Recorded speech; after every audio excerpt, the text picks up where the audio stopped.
Ngane zakwethu isalukazi sendoda lesugogo bathi nimbatha. Ngane zakwethu namhlanje ngifuna sikhulume into enye ebalekile. Sihlezi sikhuluma izinto ezibalekile ngoba zilethwa yinina babukela ababalekile. Ngane zakwethu namhlanje sikhuluma ngesigezo. Salukazi sendoda sengikhathele mina ukugezwa. Salukazi sendoda ngisongeziwa ngubona umehluko. Salukazi sendoda angisazi ukuthi ngithembe ini umuntu makuthiwa ngigeza. Ngane zakwethu ngiyasiza isikhala sakho kodwa lento iyavana engane uyageza every day ugezile izolo ngensipho namhlanje uyageza futhi nakusazo ugeza futhi ngoba ufuna unjani uhlezi ufresh na uhlezi unowa kamnandi izinto efana lezo kodwa ke sikhulume ke ngesigezo. Isigezo ngane zakwethu sinama pillars awu4 okuyiwona ama pillars lawo esigeza adetermine ukuthi isigezo sakho siyikho yini. 1 ugezelwane. That's a pillar number 1. Insika yokuqala leyo yesigezo ukuthi ugezelwane. 2 ugezelwaphi. Kubaleka kakhulu ngane zakwethu. 3 ugezwa ubani. 4 ugezwa ngani. Idla maphila awu4 ngane kwethu.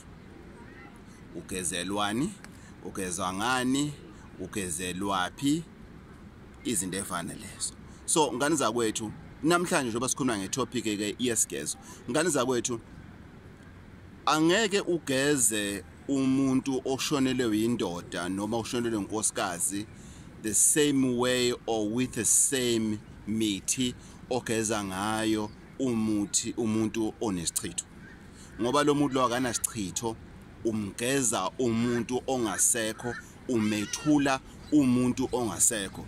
So there's a huge difference. Isikhathi esiningi ke ngane zakwethu njengoba ubona lokho njalo kuthiwa gezwa kodwa ungawuboni umehluko. It's because lento sukugezwe ngayo is too general.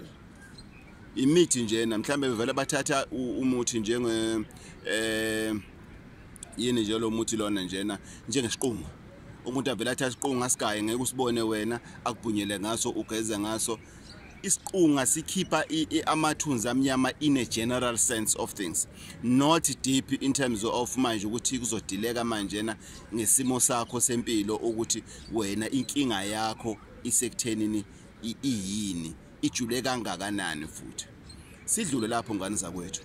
Isigezo sibalekile ngane zakwethu because njengasemambatheni njena njengoba ngisalukazi sendoda mina mangizoqala ukusebenza ngiyangithande ukugeza izandla zalo muntu edekulapha ngaphambilini.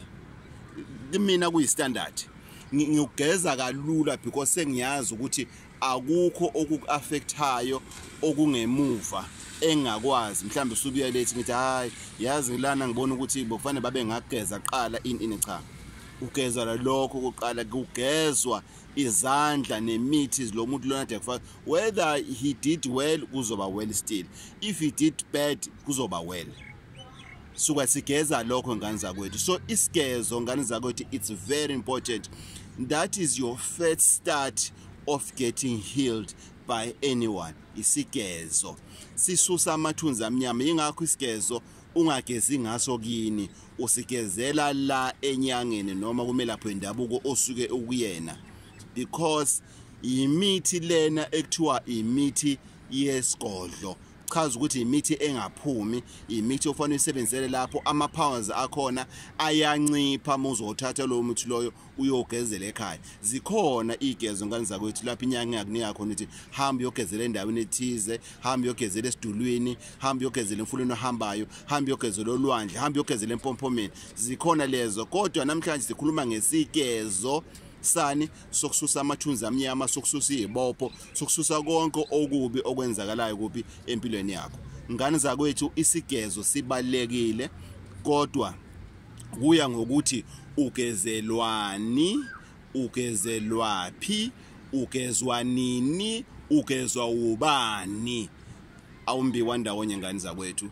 Inkosi ithelo umusa ngane zakwethu. Isalukazi sendoda lesintatheli yamathongo 083 533 9183 083 5339183. Isigezo sibalekile ngani zakuthi ngisho kuthiwa uhlusha imimoya, usukuthiwa nje unamabhadi emsebenzini engazathi awusathandeki, ngisho kuthiwa kwenzakalana empilweni yakho, uyasidinga isigeze. It's your first start of testing things.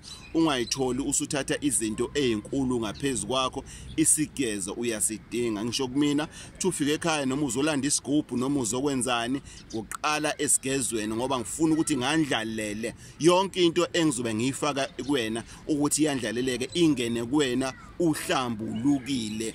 Isigezo siyahlambulula ngani zakwethu, sikhuculula insila yempilo, hayi insila ungagezi, insila yempilo. Ngoba njengoba sihamba nje ngani zakwethu yonke indawo sihamba kuyo sihamba siyahabula. So isigezo siza lapho. Salwa sendoda 083 5339183. Ugogo bathini Mbatha, inkosi ithole umusa. Amen.